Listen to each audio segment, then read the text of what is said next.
A universal truth amongst nearly every industry is that a good mentor is not only hard to find, but they could be the difference between failure and success. I'm lucky enough to sit down with two of my mentors, Paul Curtis and Bob Suarez, today. I hope that you can see the passion behind what they do. And if you've ever been to any of my classes, you can see the influence they've had in my career. So without further ado, please help me welcome Paul Curtis and Bob Suarez.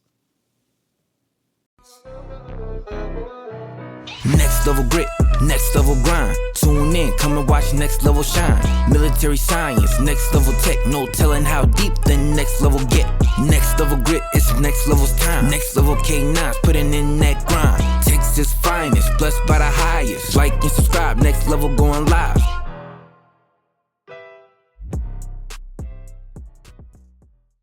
I do want to cover a couple things with you guys. Like, obviously, it's really cool to be able to have you guys here as my mentors. Most people know Paul now because, Paul, your name is synonymous with Fence Box Paul, Sniff Industries Paul. Oh, you never heard that? Everyone calls him Fence Box Paul. Literally everybody calls him that. Fence Box Paul. Fence Box Paul. I feel like we've upgraded. Yeah, it could be worse. Yeah, it has been. Yeah. So everyone, now you're synonymous with your product. So before, no one really knew Paul like on a national stage. Bob, I can't even talk about you because everything is secret squirrel with you. So when I say Bob Suarez, I have to be careful what I say next. And every once in a while, I meet somebody who knows you, and you know you're a love or hate type of guy. That's it. Right? No different. Now, I wouldn't want it any other way. Paul and I love you, but you know not everybody feels that way. That's okay. But to give the audience a little idea of why that may be, we'll do some B-roll footage of you losing your shit on a handler, okay, in the background, so people understand. You got footage of that? Just a little bit. I mean, you probably have a lot more than I do. You're not doing anything. You explode, he hits, it's good. Sit. Break! What the fuck are you doing? The motherfucker jumped. He's jumping high. He's targeting, and you're not giving it to him. Step back, right there. That's where you must have got a good night's sleep. We're not fucking around no more. No, I think I erased all mine. Yeah, I can share mine with you if you want. There's some of that can't go away forever. But Bob, your intensity for this job, where does that come from? Oh, I've always been, whenever I take an endeavor, I'm always been intense. It's just that this is a combination of many things, right? We have to think about it. This profession that we're involved with, and we happen to be law enforcement, right? But we've taken it a step further, right? We have attached ourselves to a biological olfactory sensory device, also known as Canis familiaris, or plainly said, a dog. And that device, or that dog, gives us a lot more power than even what normal law enforcement has. Sure. And so that's a great, great responsibility. And it comes in many forms, many slices of the pie, right? It's not just the training, the selecting of the good candidate, selecting of the handler, having the right administration, having the proper legal training. There's many parts to that. And I very, very serious about when someone deploys a dog and they do it properly. And I also ultimately want that person to go home. Yeah. Because that is our mantra, right? That, hey, when you leave that doorway with your family, you want to return the same way you left. Yeah. They're expecting you for dinner, or they're expecting you for an anniversary, and whatever the case may be. Sure. Right? And back in the day, Michigan did do a study, and they showed that, you know, canines put themselves in a much more precarious situation than the average law enforcement. That's not to take away anybody else's danger on the street, but they do. We lose backup, right? We do calculated risk. Anytime you deploy a dog, is a calculated risk. Sure. Right? You don't know what you're going to run into. You don't know who the individual is going to be. You may have second thoughts of what your dog is going to do. You may even have second thoughts of what you're going to do. Right? So I take it extremely extremely serious, but passionate. Yeah. If I'm not disseminating information to you, how can I facilitate learning from you? I got to disseminate the information to facilitate learning. And when I give it to you, it's going to be a fire hose, right? Because I'm doing other things to that poor handler, right? What am I doing? Yeah. You're inoculating them to stress. Exactly. My favorite word, inoculation against stress. Mm-hmm. You got to think while chaos is around you. Mm-hmm. You have to, right? This job demands it, requires it. And your family requires you to have that as well. Your community requires you to have that. Yeah. Your friends and comrades in arms require you to have that. Sure. So that's where the intensity comes from. Just a little bit. That's just a taste. Paul, what makes you and Bob such a good team together? Because I've had my take on that. You guys have different styles of teaching, let's say. I wanted to put it in your own words, but why do you guys think you guys make such a good team because you put together, I don't know, dozens of teams, maybe more than that. Over the years, you guys. Let's go hundreds. Okay, well then there you hundreds. Go. We don't play. When we train and we put hundreds of teams, and we've done seminars where easily we reached well over 1,000. Different handlers, and I feel comfortable enough that I don't care if they like me or hate me, but they're going to leave better. Yeah. I've had people say, I really dislike you, Bob, and I'm saying nice about that. Yeah. Some said, I downright hated you and want to punch you in the face. But guess what? Thank you, then Bob. They turned around and thanked you. Absolutely. Right. And that means more to me than whatever is going on at that moment. So that's part of the answer to your question. Right. Yeah. As one, obviously, Bob was my mentor, too. I mean, Bob is where I got my start in law enforcement, canine. Mm-hmm. And when you got somebody that truly cares about you, about what you're doing, then there's no fake, there's no nothing. Yep. It's real information, good or bad, and it's genuine. So those are things you should hang on to. Absolutely. I mean, don't you agree? Absolutely. So that was an easy cultivation. Okay, here's a relationship that I want, and I can sift through all the other shit that comes with Bob. There's other shit that comes with Bob. There's other shit that comes with Bob. But he knows, and now, too, outside of K9, we've worked thousands of hours together, in our profession. And that was, that in itself was a journey, a blessing, an experience. We were able to do things that, in many cases were never done before. Mm-hmm. But everything we did, the one thing that really pulled us together is we were genuinely trying to make a team, a dog, a person, a situation better. Yeah. At the end of the day, period. Yep. And sometimes we approach it the same way. He might be a little more intense than I am. And then sometimes we don't. Yeah. Sometimes it's salt and sugar, and there's, rarely, I can be the salt and he's the sugar. Yeah. Generally it's the other way around. Yeah, I would say so. But that thing, so that core drive to just, and that's where I feed off of it, and then a lot of times we end up feeding off each other because we get, wrapped up in what we're doing. And we're like, cause we have this objective, which is to make that dog, that person, that team or whatever, how do they become as good as they can possibly be? That's really what we want to do for all the reasons that he mentioned. So he can go home at the end of the day, so they can perform at a high level and do great stuff. Maybe things that aren't necessarily achievable in a lot of other circumstances, but they're achieving at a very high level. Yeah. And, we were able to accomplish that many, many times in a lot of different areas.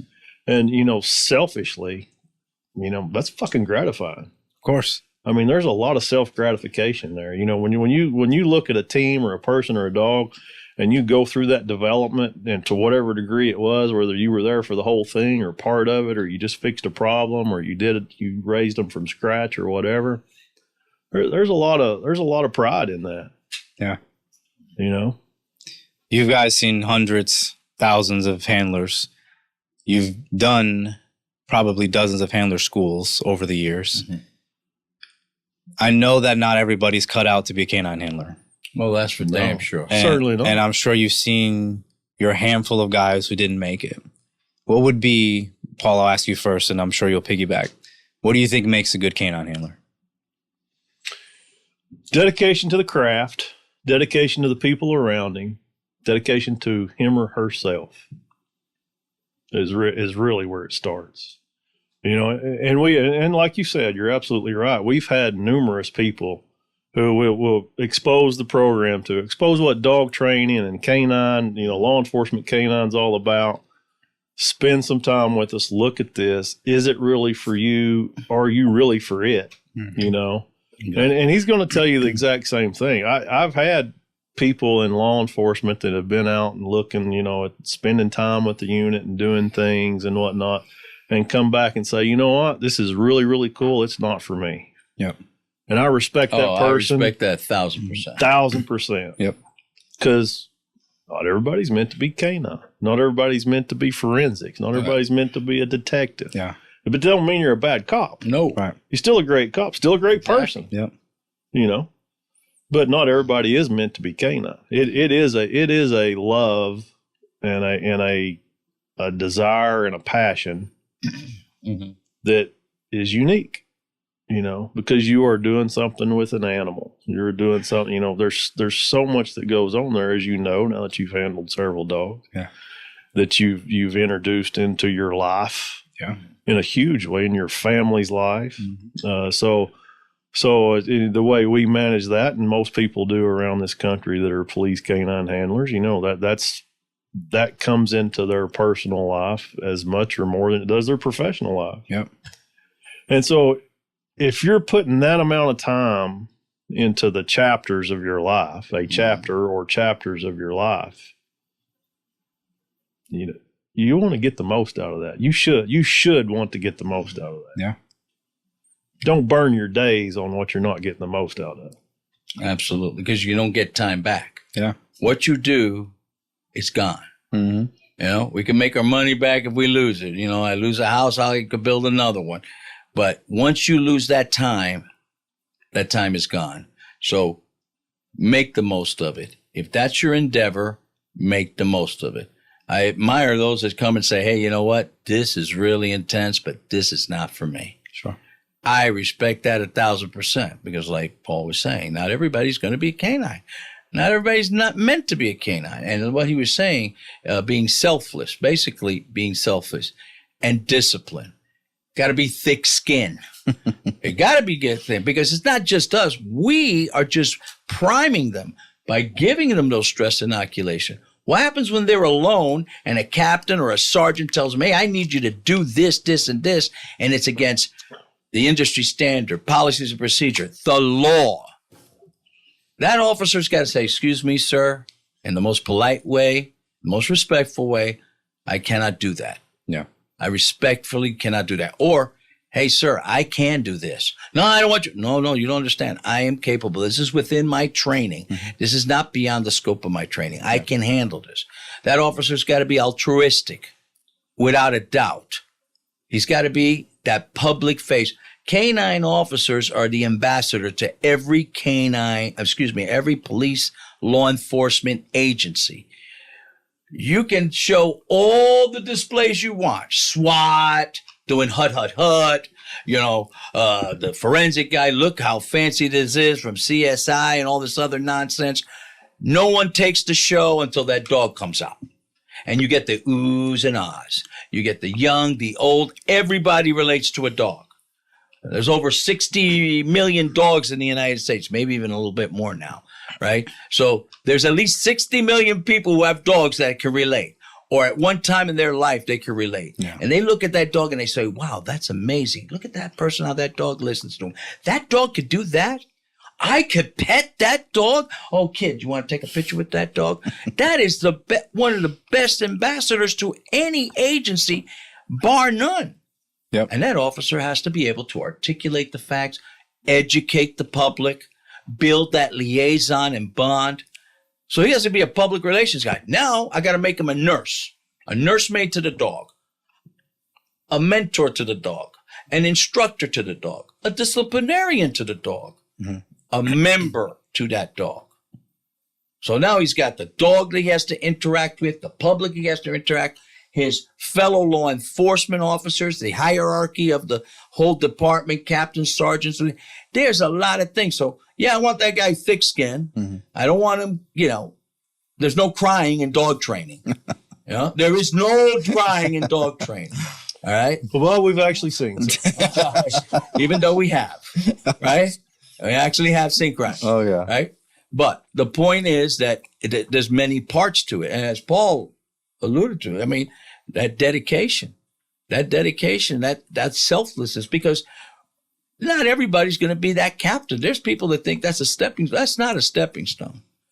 That is an endeavor that you're taking yourself, just like no one twisted your arm to be a cop. I don't remember anybody saying, hey, you got to be a cop. Right? You decided that's what I want to do. Then once you became a law enforcement officer, you said, where do I want to go with this? Now, there's some that want to climb up the ladder. Hey, God bless them. We need administrators. Some are good, some suck. All right? But the bottom line is when you're talking about a canine handler, that guy should be thinking of what he wants to do with that dog. What is that dog? We have so much power. Think of this.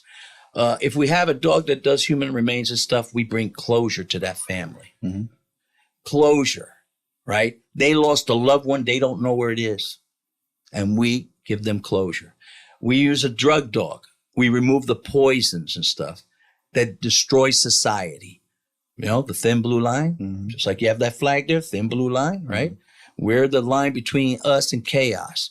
The dog that apprehends that vile, violent criminal that may escalate in his violence, and we're mitigating it, impeding it, and eventually disrupt his actions. And it may be that dog tracking that individual and stopping him. Yeah. Right? So think of all the layers. We really have a great responsibility. So, yeah, I'm very passionate, and I want the guys to do right. They better represent this industry like they should. And I don't care if they like me or not. Yeah. Yeah. We know that. That's good. I think that's why we love you so much, is because you're genuine and you're unapologetic about your mission. Absolutely. Transparency is important. Yeah. Right? And the most important thing, right? You can have love for this and all this, but also integrity. Sure. Because integrity is what? Doing the right thing when nobody's looking. Sure. Right? So when you're working that dog, you do it right. When you're deploying that dog, you do it right. When you write that training or the actual deployment, you do it right. Yeah. When you sit in that courtroom and you start explaining your actions to the court and the jury, you do it right. So let's stay there for a second, because you guys been all over the country, all over the world. What about the guy who doesn't know how to do it right? What about the guy who doesn't have the training, who doesn't have a Paul Curtis or a Bob Suarez that he can call for help? Like, where does that guy go for assistance? You've got to reach out. You got to call us. Yeah. Well, I mean, how hard is that? We'll put your phone number on, right? For everybody. So the same guy, his gun doesn't work. He don't know how to fix it. Yeah. He's got to reach out. Sure. Yeah. I mean, that, they got to take some responsibility. Absolutely. Right. I'll take a statistic you gave me, Paul, a long time ago, which is how many good trainers are out there? What's the percentage? I mean, you break it down for us like you've done in the past. Well, they're not hard numbers, but as you see, in general, as you see, you look at the world and you see people go through, and, in this world, it's pretty unique now. There's a high flow of information. Yes. Mainly because of shows just like this. Yeah. Yeah. Some good, some bad. Some good, some bad. Absolutely. Yeah. YouTube videos, So information is readily available. Is information that's readily available always good information? Hell no. Is it? No. No, it's absolutely not. It can be as much as egregious. Yeah. I've found watching people do things in this world, people training other people and giving information, you know. And one of the steadfast rules I've always used, and there are some people that do a great job. Mm-hmm. There are people that have these shows and do these things, go out and train dogs that do a really good job. There's a bunch of them out there. There really is. There's a whole bunch that are not. Mm-hmm. You know, it's just not there. Just because somebody is willing to throw a microphone in their face and start yah-yahing about dog training, this, that, and the other. Oh, yeah. Doesn't mean that's the shit you need to be listening to. Yeah. Now, they may have accurate information in one respect, but in another respect, it may be very inaccurate. Yeah. Depending on your application. So that person has to decipher, well, does this fit me, or is it good, or is it bad, or whatever? You know, the best thing to do, if at all possible, and it's not always possible, is attach yourself to a successful, and when I say a successful group of dog handlers, dog trainers, people of like responsibilities, you know, in canine, and that success comes from what they do on the street. Yep, exactly. You know, action speaks louder than words. That's what they do on the street. Are these guys successful on the street? Are they catching people on tracks? Are they doing building searches? Are they not getting sued? Mm-hmm. Are they doing well in court? Are they getting convictions? Exactly. All these things, you know. More so in this side of the profession with canine, you know, a case is not over when you go 10-8 from the jail, adult rest complete. Yeah. You know, that's not the end of it. So, but attach yourselves to somebody that's successful on the street. And then at a minimum, you know, if you're not at that level, you will get better. And then collectively, maybe you can do things better. But you should always be vigorously looking for, how am I going to get better? How am I going to get better? You know, why is that uber important to do and to do right now? And why is that important to do right now? What's the service life of the dog? Very short. It's very short. 5 years, 6 years, 7 years.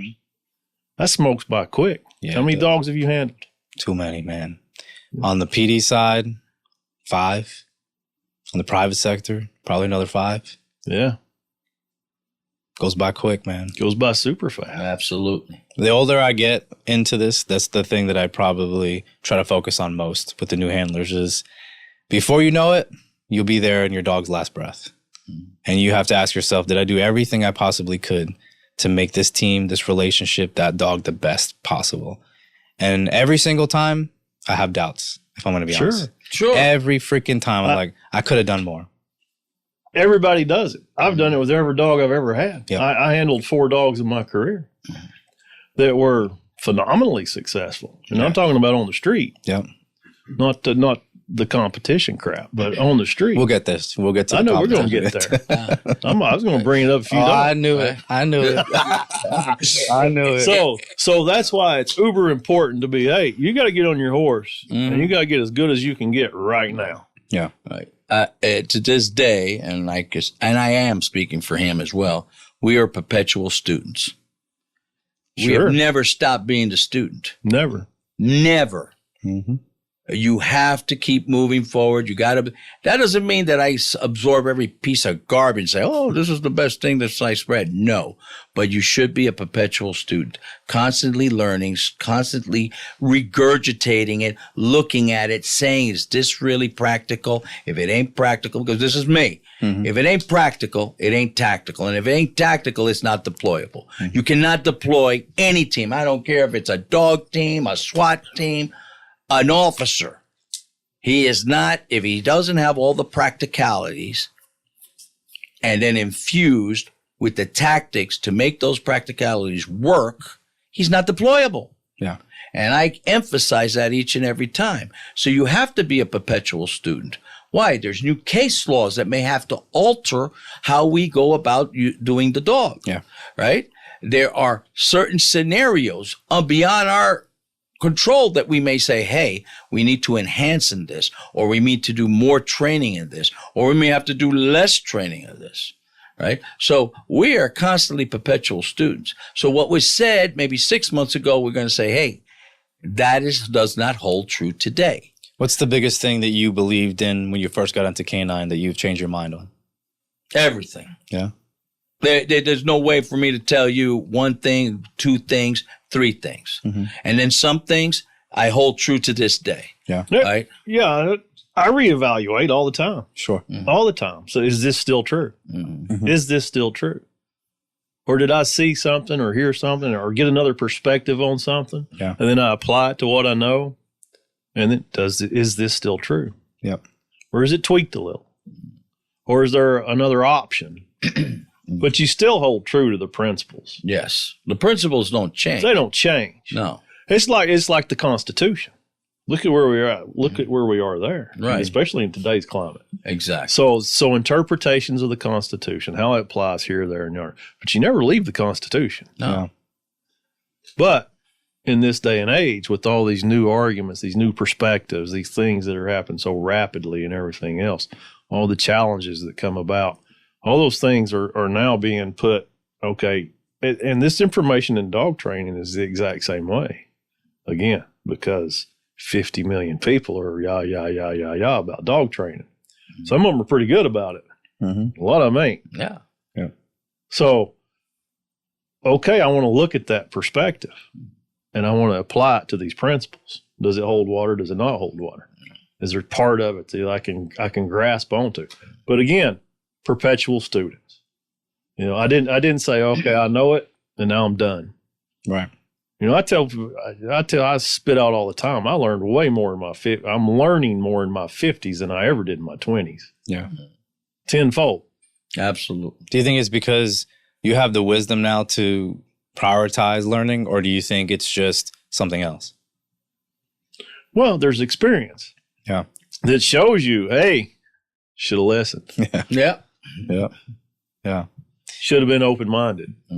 For sure. Yeah.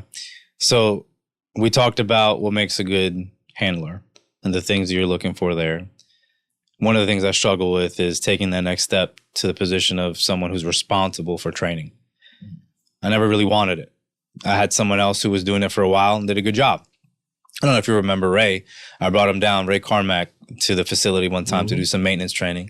Ray had been doing canine for, at that point, 16, 17, 18 years. Right, the majority of his police career.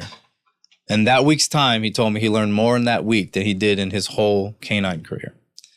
And then he got on me. He's like, man, you've learned this information, but you've kept it quiet. You kind of kept it to yourself. You rat Shame bastard. on you for not sharing this information. Shame on you? Yeah. He didn't say that. No, he was a nice guy. He's not like you. Oh, okay. Yeah, he was super nice about it. But it guilted me, honestly. It made me think and evaluate. Like, Good. Is okay. that when you decided to do a podcast? No, that's not. That was not. That's checking. 10 years afterwards. Okay.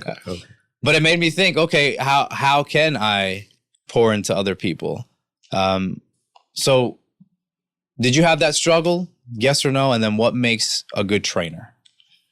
So you want to go first? You want me to go first? Well, I'll do the rude and crude, and then you could smooth it out. Lay it on to everybody.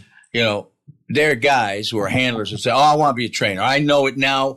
They got lucky. They got a great dog. They managed to get, USPCA 1. They busted out. They won several competitions, NNDDA, all these things. And they're like, oh, I could be a trainer, and they're a train wreck. The real progression from being a handler to a trainer is several stages. First stage, handle your dog. Are you a good caretaker of that dog? Are you a good nursemaid? Are you doing everything to maintain the training? Are you following up through training? Are you thick-skinned? Are you able to do what you're supposed to do with that dog? The next is becoming a decoy. I do not care if you are only into detection work. Being a decoy will put you in another level, right? And it's also great stress inoculation. It helps you do two things. Now you can start disseminating under chaos. Here I have a dog. It's gripping, right? The trainer is watching the whole thing. He's right there with the dog. He's learning how the dog instincts, the flow of instincts, how the dog interacts and all this, how he can interact with the handler, how he can disseminate to the trainer that the trainer may not be seeing something because he can't see it all. But he's saying, hey, the dog is loosening up his grip. He's grazing. Then he can tell him, hey, this is what I want you to do. I want you to do this in a prey mode or do this or let the dog strike you, whatever the case may be, whatever terminology those two individuals use. The decoy is extremely important for every dog handler. You don't have to be the best. You just got to go through a course. And then you understand that part. Then you can become, or at least attempt, to be a dog trainer. Not everybody's meant to be a dog trainer. They're meant to be an excellent decoy. And that's where they're going to stay. And they can assist. They can aid. But it is a progression. I don't see this thing of like guys who bypass certain things and, they're not the total package. You have to be the total package. You have to understand all the aspects, especially what we're doing. We're, again, I can't emphasize enough, practical, tactical, deployable, right? We're training police service dogs. If I was training a competition dog, I go about it a whole different way, right? Because I have a control environment. I can do certain things that allow me to camouflage certain weaknesses of the dog, accentuate certain strengths. I don't have to worry about stressors, right? Where you don't know what you're going to happen with your dog. This is why it's critical that a person become a decoy. May never become a dog trainer, but he can.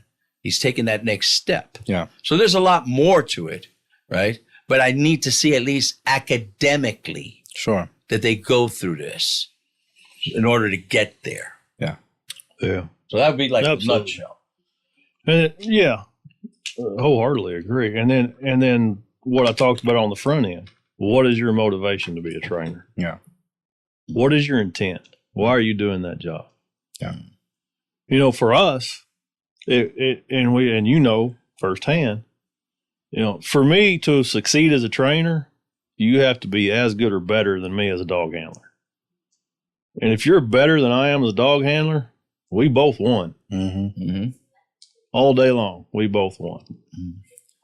To follow up on what he says, you need to have the experience of what you're teaching. Yep. Who's supervising who makes sergeant, who makes lieutenant? It's not the guy that's been there for 6 months. He's got no experience. What reference does he have? Mm-hmm. He has no reference. He's had to live all these things that you see on the street or whatever job whatever role they're playing in law enforcement. That supervisor has, I have experience here. Yeah. I can predict what's going to happen. I know what's going to happen, or reasonably can predict and whatnot, or have a reference that's going to get that person or that handler or that team through that situation better than what I got through it, because you don't have to suffer through the stupid shit that I did. Exactly. Right? For sure. I mean, I do that every time when I explain court testimony to officers. I said, you're getting it from me so that you don't have to go through the embarrassment or the destruction of your personality or your well-being because, they're making a fool of you there. Sure. I've traveled that path and I said, well, now I know I have to do better. I have to do better. I have to concentrate and see how I can articulate the facts better, clearer, and precise so that I don't get into this convoluted conversation with this attorney. Yeah. Right? So again, like he was saying, that's one part, right? Because as a canine handler, especially if you're handling drugs, you're probably going to go to court, and you may even go to federal court. Right. You're the most likely one. If I'm going to go first, second is probably somebody who handles, and very few handle them, is a human remains or cadaver dog, right? Because every time you're sent out, that's a homicide. Mm-hmm. Until it's not. Exactly. Until proven differently, it's a homicide, an egregious act, right? So we already there. If you go down the line, you could, hit and miss and who, what, where. Of course, an explosive or a bomb dog, yes. But how often does somebody run into that? So you're less likely. Not that you can't be, but you can't, it's less likely. But I would put those two ahead of anyone else. Tracking, right? You could be tracking for somebody for their welfare, and all of a sudden it turns out to be the guy is trying to assault you and kill you, or you may find the victim and the victim expired. So tracking would be a close, third, more like a third to the human remains. Because human remains is because, it's believed that person is more of a recovery than a rescue. You know, and to come at that from another angle, that's a huge part of it that we've seen a million times, and I know you've experienced too. So to be a good trainer, you're asking to be a good trainer. So to be a good trainer, it's the person that has all those qualities that he just talked about. But you have to be willing. You actually have to be very good at imposing yourself on someone else. You have to impose you're delivering information, but a lot of you know how complicated that transfer of information can be. And it's quite often it's very complicated. Oh yeah. You put a leash in somebody's hand, and the ears don't work quite as well as they used to. The gears don't turn quite as fast as they used to. Oh yeah. When the leash was not in the hand. So you walk through that, however it is you walk through it as a trainer, handler, dog team, whatever. But you have to be able to impose yourself on somebody else. You have to say, I'm doing this. And then you have to be able to recognize situations and predict those situations. We're doing this training exercise. We don't practice. We're not going to get into all that. But we do training exercises. We have an objective. We have a training goal or objective and whatnot. And we're going to run this exercise. And as a trainer, you have to have enough experience, like that sergeant or lieutenant or whatever, to understand what may happen, can happen, will happen. Be watching the dog, watching the handler, watching all those things, correcting what went wrong with the dog's behavior, correcting what went wrong with the handler's behavior, or complimenting what went right. Right, exactly. Yeah. You know, but moving forward to where they're performing better in whatever situation. Not everybody is meant. I've been around a lot of people, and one comes to mind that I'm not going to say, but one comes to mind who is a really knowledgeable person and would make a great trainer, but doesn't have the balls to speak up when he needs to. There you go. I know exactly who he's talking about. So those people are out there. And then we've seen people that make great handlers, couldn't train a dog to take a shit. Great handlers their own dog, but can't have another team do something else. Yeah. And vice versa. I've seen terrible handlers turn around and make great trainers. They couldn't physically apply the academia part of what we're doing, but they could tell somebody else how to do it. So again, canine handler, detective, forensics, that's another example of that. You know, some people have those skill sets, some don't. Don't make them good or bad people. Other shit does that. Do you think that it's better to be cognizant of how that person is learning? Because not everybody learns the same. Not everybody has the capacity to learn in a very fast pace and under stress and stuff. And I know eventually we want to push them to the point where they can, right? Absolutely. The end goal is to get that handler to be able to think on his feet, to critically think under stress. But you did enter a very stressful profession. Yeah. Exactly. I mean, again, no one twisted your arm to become a law enforcement officer. Sure, yeah. So at some speed, you have to be able to deal with that. Right. Because it is part of your profession. Yeah. Agreed. I mean, we put officers through active shooter training. We don't care how slow you are. You better pick it up, right? I mean, I know they're like, oh, come on, help out. Come on, you got to get in there. No. This is frowned upon. And the only reason that's important to us is because it's important to you. Yeah. It's important to your career, your going home to family. You know, we've talked about all this, but making those decisions, those split-second decisions that leave you in good legal health. Right. Good physical health. Exactly. All those things. That it's so important, and you may or may not, as a handler, be aware of how important that is and how fast that's going to happen. Yep. Right. So that's why when Bob's being a dick, you know, it's because he loves you. Yeah, that's right. You know, if I cannot do what I do to help you become better, and I can't get you through this crucible, then I failed.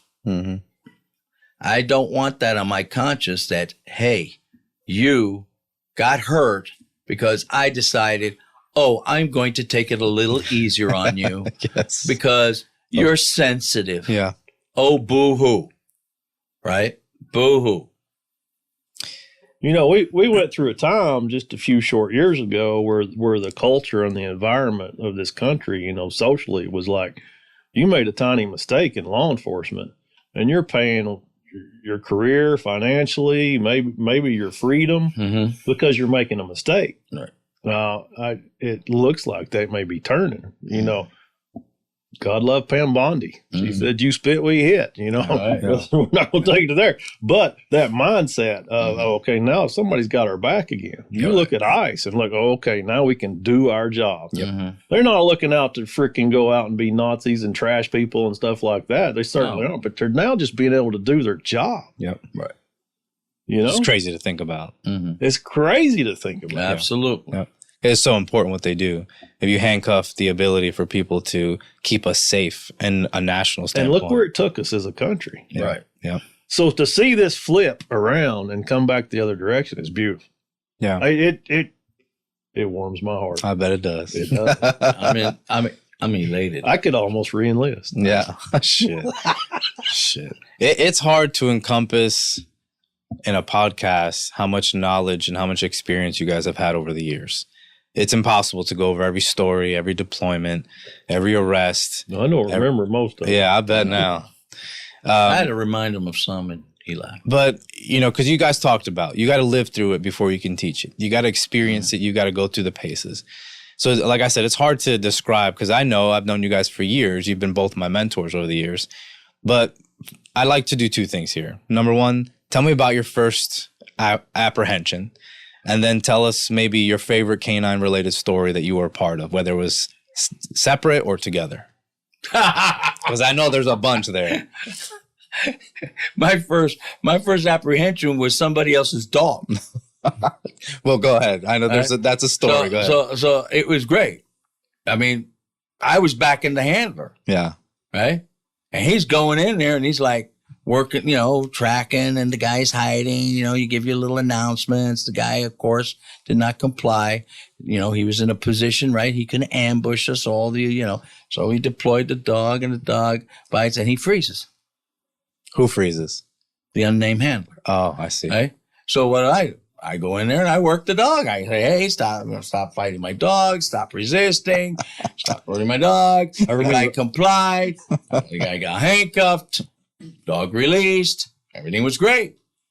So my first deployment in a bite was me handling the other person's dog. Were you there for that? No, that was before me. Okay. Yeah. And that was in a different part of the country. I see. Okay. But I do know the story. Oh, yeah. What about you, Paul? So my first apprehension, I called him and I was extremely angry because I had a phenomenal dog that ultimately became very pronounced in his apprehension skills. Absolutely. Very being the key word. Yeah.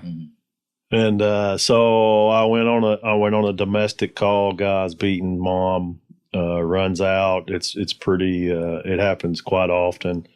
So he leaves. Typical domestic stuff. They do, you know, run like a deer in a circle. So you know they're coming around. So anyway, we tracked the guy, found him in a shed.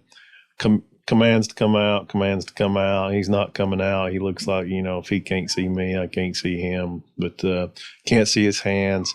Deployed dog. Dog's, you know, this is pretty young, pretty early in this dog's career, our career. Dog goes in and hits him, but isn't quite sure, comes back off, you know, but by this time I got the guy's hands, so I just take the guy in custody and whatnot. And so the dog made like I could have stabbed you with a pencil and done more damage. He goes, Bob, look, what is going on here? So this guy's a killer. Say but so I lost the efficiency of the application to send the dog into a situation that could have been very dangerous and take control of a person and get the situation into my favor where I could properly arrest the person and move on. Yeah. So therefore, I was about as pissed as they come. So follow-up second bite, circumstances were much different. And thankfully or not thankfully, the individual who I sent the dog to apprehend wanted to fight the dog. That's all we needed. Yeah. Party over from that point. Yeah. Much different, huh? Oh, yeah. Quite different. Quite different. Yeah. More than just a little poke. Quite different. Yeah. Yeah. I'm sure you have pictures of that because everyone's very proud of the first time their dog actually takes care of business. Now I have more pictures of my granddaughter than I do dog bites. Right. But in those days, dog bites were Yeah, quite common. At least the pictures of them were anyway. But So tell us the because you've told me at least one, maybe two situations where you guys were a part of either a task force where you guys worked together utilizing a dog. I let him pick one because I know there's a lot there. he has to pick. I know it's going to be one of two. I got several favorites, but there's a few. Yeah, there's not one favorite of mine. Again, I ended up working the dog. Yeah, Somebody else's That's dog. what I thought he'd pick. yeah. So we have these very bad hombres. Mm-hmm. They robbed the bank. This is the second time they robbed the same bank. Wow. Okay. Now, the first time, because of state legislation, laws, blah, blah, blah, he got off with 6 months. Robbed the bank, now 6 months. Second time he goes, Rob, this time he makes a fatal mistake. He brings a shotgun, a sawed-off shotgun. And he looks at the camera that's picturing him, and he gives them the number one, how I feel about the FBI. What? He points his finger and says, you're number one. Wow. So he goes, he robs it.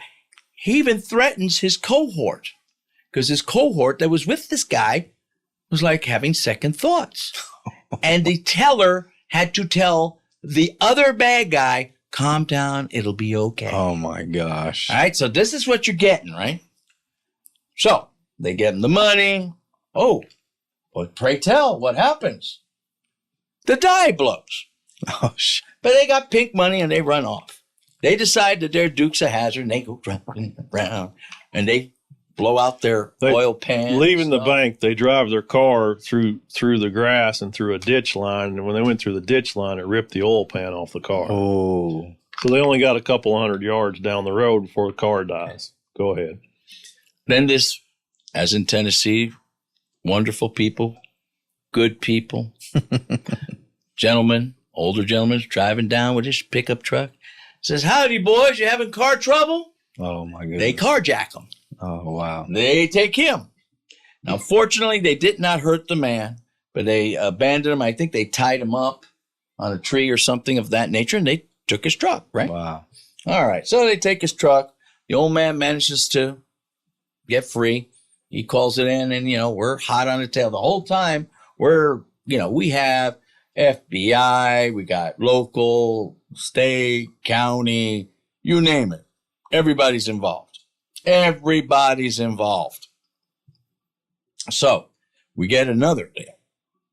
Pink money call. What? Pink money? Pink money. So these masterminds of crime decide to purchase a car from their neighbor across the street. I don't know. It was an older model. It was a 98 Saturn for $800. Oh, it was a 98 Saturn. That's it. And they coughed up, what was it, $1,500? $800. $800. Oh, man.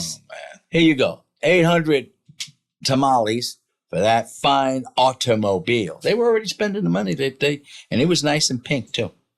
So this good citizen says, hey, this is pink money. I just heard about bank robbery. Yeah. Oh, God, these guys are the ones who robbed us. So they call it in. So we get all immobilized. We go, we're getting ready. All is there with Deacon. He's a one-eyed Malinois. Great dog, fantastic dog, big ears, oversized ears, works great. He's got a few apprehensions under his And you heard belt. correct. He was a one-eyed Malinois. He's a one-eyed Malinois. Yeah. He's a one-eyed Malinois. Right? I'm his backup, right? I was lean, mean, fight machine. He was a leaner, my fight machine. Deacon, all this. We're in this step van. They slap a couple of FedEx signs on it. Sure. Anyway, we got SWAT team in the back, and we're going to go out the exit where the driver would normally get out of. They get off the opposite side, right? So we come in. have all the other cars, FBI, the cast of 1,000. We drive up, and we hear guy says, "Hey, who ordered from FedEx?" So a little brief little interruption to paint this picture a little better. So the shit turds that robbed the bank were standing in the driveway of this home with 3 or 4 of their friends, and they got the hood up on this 98 piece of shit Saturn. And they're all looking at this car, oohing and on, or whatever about this car. But they're all standing around the car, drinking a beer, hanging out. And so our driver for the team that we're in, we pull right up on them, right to the bumper of this car. And one of the geniuses looks up and goes, "Who ordered FedEx?" Oh my God. Go ahead, Bob. Oh yeah. Then what happens? Well, we'd pour out. All the tactical hut guys are pouring out the back, and Paul are pulling in. Got my little MP5 ready and rocking and rolling with me. I'm in his hip pocket, and I start yelling, "FBI, sheriff's office, police, get on the ground, get on the ground." And everybody starts scattering. And I say, "Send him." He says, "Wait a minute, I got to get him on target. He only got one eye." This is all transpiring as we're going along, running behind these guys. So the bad guy, the main guy, happened to have his shotgun. He tosses it. Okay, now you toss it. And as we're going, people are standing. I'm telling people, "Hey, get on the ground, giving him proper cover and stuff. And he releases the dog. And so now there's the younger brother and the older brother, the main group of this, cohort of Bonnie and Clyde, you might say, but it's Bonnie and, well, actually it's Tommy and, whatever. So as they're running, Deacon, one eye. So he has a little problem with depth perception sometimes. He would leap and strike and knock you down and all this, but he jumped a little too early. So he hit the guy in the hip and he knocks him down. Yeah. Well, Paul, right, is running behind the younger brother, which leaves me with Deacon. I can't leave Deacon alone. Hey, he's my buddy. So I start giving commands to this subject to, "Hey, you got to comply. Stop fighting my dog. You're under arrest." And then he tries to grab the dog by the throat. I gave him a strike that deterred him from continuing grabbing my dog, because it doesn't matter whose dog it is. It's always my dog. Right. Because if we're together, it's still my dog. Right. You just happen to feed him, take care of him, take him home, but he's still my dog. Yeah. And I can't let him mess with my dog. So then the dog is gripping. I say, "I got to have your hands. Let me see your hands," all this other nonsense. At which time, Paul returns to aid me in taking this individual into custody. So now we're grabbing him. And then another officer comes. Yeah. And also comes to aid us in taking this subject into custody. Right. So here we are, finally the subject ends. I hand Paul the leash. He goes, "Deke." Before he can finish his name, dog pops off. He's there, barking, ready to, to re-engage if necessary. And the guy spouts this. Now, he had 3 grown men on him. We had guns, we had all this stuff, and he had this dog. And he said, please shoot me next time, but do not let that dog bite me again. Oh, shit. So needless to say, that's how it ended. Yeah. And again, there was your practical, tactical, and deployable. You had a dog, think of the nerves and the training we did and all that to make that extremely practical, where we can infuse the tactics and then have a deployable dog. Sure. He was running to get the second subject. He had enough faith on it, and we knew we're like yin and yang. This is the great pleasure and also the great comfort and also that great teamwork that you feel comfortable. There's no like, "Hey, do this." There was silent communication. Yeah. Nothing is better than that. Sure. Nothing is better than that. And I could go there, grab his dog, pet his dog, control his dog until it was necessary for the dog to cease the pain compliance so that he can be released from the situation. Yeah. Right? So think of all that. How many people complain about the dog is, "Oh, I can't touch the dog is going to bite me, the dog is going to do this. Yeah. Where's the handler? You can't." There was none of those issues. Paul came, we were able to cuff the guy was under control. I handed him the leash. He told the dog to let go. And when I tell you that he said, "Deke, By the time he said, "Huh," the dog was next to him, doing his revere, like, "Hey, Daddy, if I need to, I will hit him again if necessary." Yeah. And you can ask for that. Needless to say, certain individuals were in awe because they said they never seen that. Yeah. This was real time, actually happening, right? Now, the dog, when he tumbled, he managed to grab the guy by the upper knee area. So the dog did what he had to do. He gave good pain compliance, especially since he tumbled and hit the guy in the hip and knocked him down. But the point is, I was able to get in there with the dog and no hesitation. It was seamless. I dare anyone, I would say, and this of course is anecdotal, but I'd say as far as 99% of the people couldn't do that. You would only be able to do that with, let's say, a SWAT team that has a dog incorporated and all that, unless, not bragging or anything, if you had a team trained by us, then they can do that. Sure. And that's how confident I feel. Yeah. Anything you want to add to that, Paul? No, I mean, we've done it a lot, but you expect that performance if you train properly. Yep. And I mean, I know you followed suit. Yeah. I know you have, because I've seen it. Yeah. So you don't get many tokens or mementos of your work in the street and all that, because that's just not, it just doesn't happen. It's just not part of it. Unless you capture something on body cam or something like that. But and we didn't have any of that back in those days. Obviously, task force and whatnot, we didn't wear cameras. But one of my little mementos of some of the work we've done on the street is so a crime scene processes that whole area, and whatnot, and so obviously after we get the guy in custody and whatnot, paramedics come and we render aid and whatnot, and so they have to cut his pants and whatnot, and so crime scene sends me the pictures, a month later or whatever, and there's this one picture. So we're in the backyard of the house where they were, and then it goes immediately two houses in close proximity.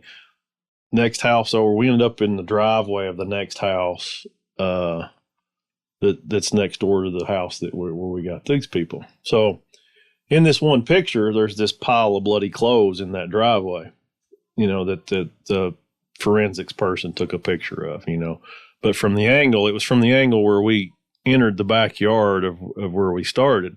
And it's the driveway of the bloody clothes. The bloody clothes are in the driveway. And then in the background of that, there's a chain link fence. And right above, just pictured perfectly, right above that pile of clothes, there's a sign on that chain link fence that says, "Beware a dog." Oh, my gosh. That's one of my favorite pictures. That's great. And the guy got 54 years. And he got 54 years in federal prison. 54 years. We had less, but he tried to escape. Yeah. From prison? Yeah. Yeah, he made an attempt to escape. My Lord. So they tacked on a few extras. Yeah. He got 54 years. We got to wrap it up. I know you guys got a long trip. Yeah, back. we have a long trip. However, just one quick advice from each of you. Let's say, Paul, I've asked you a similar question. We'll change it up a little bit. But let's say you have a handler who just getting started, having a little bit of success. They want to progress in their career. What are some of the things that what are some of the advice that you can give that new handler who's on the right path, but maybe is looking for some resources and wants to increase that learning? As you said, you're never stop being students. So, two things, then I'll keep it very simple. Yeah. One is it doesn't have to be bad to be better. Mm-hmm. That's one of my things I like to say. Yeah. You can be really, really good, but you can still be better. Sure. And even though we've managed and handled and trained some of the best dogs in the world, hands down, I full-heartedly believe it, as many people have. Yeah. We're not the only ones. Right. Many people have, but I know we have also. Mm-hmm. But all of those dogs were deficient somewhere in some respect that could have been better. Mm-hmm. So don't go to training and practice what you're good at. Never. Find your deficiency. Mm-hmm. Shouldn't be hard to find. Yeah. I don't care what dog you got. Find your deficiency and improve it. Yeah. Yeah. I absolutely. I'm 100% on that. Integrity.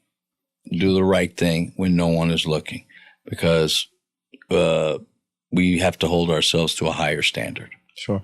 Always, regardless, as a law enforcement officer, and I'm really, obviously, because I'm all about the canine, the same way. Integrity, integrity, integrity. Sure. You have to hold you. And don't forget where you came from. It's just that simple. Do not forget. I've seen so many of them one-dog wonders that forgot where they came from. And you look at them, and then they're like calling you back and saying, they put themselves in that situation. Yeah. So don't forget where you came from, and integrity. And what Paul said. I think if you're a young handler, you're a new handler, all that, plus just be that perpetual student. Sure. Right. And before you wrap it up, Yeah. are you going to? Do you have something else? No, that's So before you wrap it up, I personally, and I'll speak for Bob here too, sure. would like to congratulate you on your newly founded gold and silver medals Oh, in the got a World gold and Police and silver? Fire Game. You too? Hold on a in second. Birmingham, Alabama. I appreciate You that. really? I feel like this is going somewhere else. I I can't feel like- believe it. I feel like, so you remember when I was talking about how, like, the gratitude of the people you talk to do this and Yeah. how they do, they Yeah. excel and they Yeah. do well and all that, Uh-huh. and that they should be, as good or better than Right. That's I right. agree. You know, I I'm agree. like, Yeah. so there, I mean, wow, it's like, that's awesome. That is so awesome. Did you guys ever win gold or silver medal Oh, at the World Did you Games? win Games. medals, Bob? Did you? I did. I What'd won you a get? gold and a silver When medal. was that?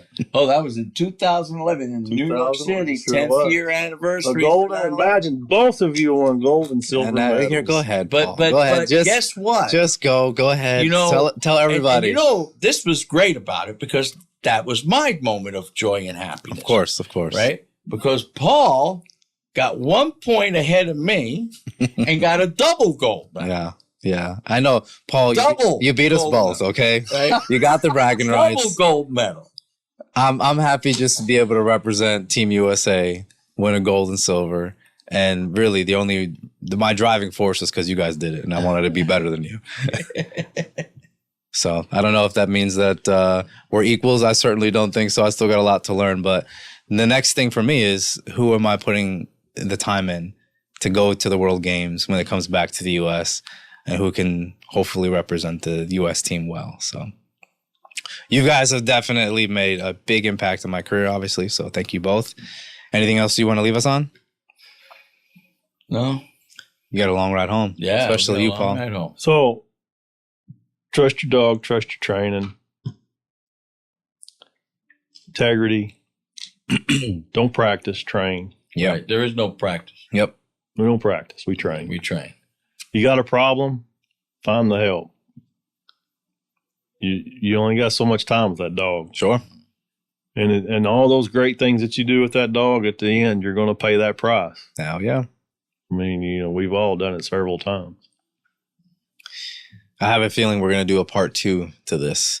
There's so much we still can go into, right?